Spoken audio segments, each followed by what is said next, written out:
फाहियान का जन्म चीन के वुकुंग नामक स्थान पर हुआ था। आज से लगभग 1600 वर्ष पहले 337 ईस्वी में इनका जन्म हुआ था तथा इनकी मृत्यु 422 ईस्वी में हुई। भारत में यह 399 ईस्वी में आए और 412 ईस्वी तक रहे। इस तरह यह भारत में 13 वर्षों तक रहे और यहाँ पर विनय पिटक के बारे में अध्ययन किया। चलिए इनकी यात्रा वृतांत को हम थोड़ा डिटेल से पढ़ते हैं। फाहियान का जन्म चीन के वुकुंग नामक स्थान पर हुआ। जन्म के दौरान इनकी तबीयत अत्यंत खराब थी। इस अवस्था में इनके माता पिता इन्हें चीन देश में कई स्थानों पर इलाज हेतु ले गए, किंतु यह ठीक न हो सके। तब यह बौद्ध मठ में इन्हें ले गए और बौद्ध मठ में उस समय बौद्ध ने भारत से चीन देश में बौद्ध धर्म का प्रचार प्रसार हो चुका था। भारत में कुषाण वंश के शासक ने, जिसे राजा कनिष्क के नाम से जाना जाता है, ने बौद्ध धर्म का प्रचार चीन से लेकर के मध्य एशिया के कई देशों में किया था। तो वहां पर उस बौद्ध मठ में इनका ट्रीटमेंट होता है, इलाज होता है और यह सही हो जाते हैं। सही होने के बाद यह बौद्ध धर्म के विभिन्न ग्रंथों का गंभीर अध्ययन करते हैं। अध्ययन के बाद यह पूरे चीन में इस धर्म को प्रचार प्रसार करते हैं। इसी दौरान उन्हें एक शहर से विनय पिटक ग्रंथ की प्राप्ति होती है, किंतु यह अत्यंत विच्छिन्न अवस्था में थी, जिसे पढ़ा जाना संभव न था। तो इस ग्रंथ की खोज में वह भारत आए। भारत आते समय उन्हें कई प्रकार की अत्यंत कठिनाइयों का सामना करना पड़ा। अर्थात जब वह चीन से भारत यात्रा को प्रारंभ किए तो उनके 4 अन्य साथी भी उनके साथ में थे।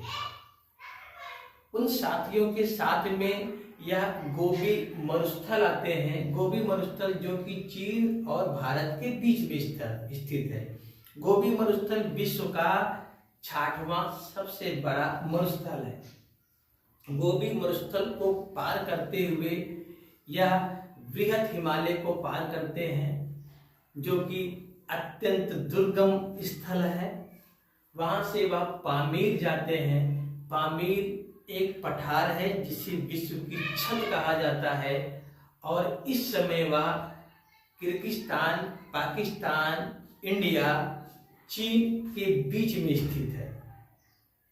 पामीर पठार से होते हुए वह सिल्क रूट के माध्यम से, सिल्क रूट मध्यकाल में भारत से यूरोप व्यापार करने का एक सरल माध्यम था। अर्थात सिल्क रूट के माध्यम से ही चाय, मसाले इत्यादि का व्यापार, कपड़ों का व्यापार यूरोप देशों से किया जाता था।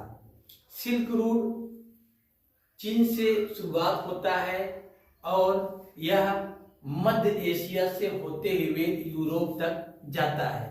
तो इस मार्ग के माध्यम से वह पाकिस्तान जाते हैं। पाकिस्तान से सिंधु नदी को पार करते हुए वह भारत पहुंचते हैं। भारत में उस समय चंद्रगुप्त द्वितीय का शासन चल रहा था। चंद्रगुप्त द्वितीय बौद्ध धर्म के समर्थक थे। तो उनके शासन काल में फाहियान भारत में आते हैं और यह विनय पिटक की खोज में उत्तर भारत के सभी मठों में जाते हैं, किंतु इन्हें विनय पिटक वहां पर नहीं प्राप्त होता है।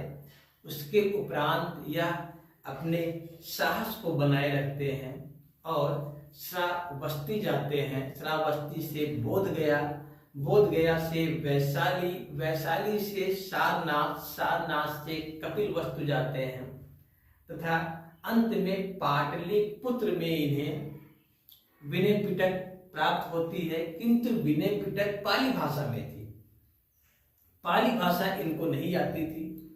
तो यहीं पर रह करके पाटलिपुत्र में 3 वर्षों तक यह संस्कृत और पाली भाषा का अध्ययन करते हैं। उसके बाद विनय पिटक का अनुवाद करते हैं। के बाद यह श्रीलंका जाते हैं और श्रीलंका से एक नाव के माध्यम से यह पुनः चीन देश में जाते हैं और इस प्रकार से वह अपने लक्ष्य में सफल होते हैं। चीन देश में जाने पर यह विनय पिटक को चीनी भाषा में अनुवाद करते हैं और पूरे देश में फाहियान विनय पिटक का प्रचार और प्रसार करते हैं।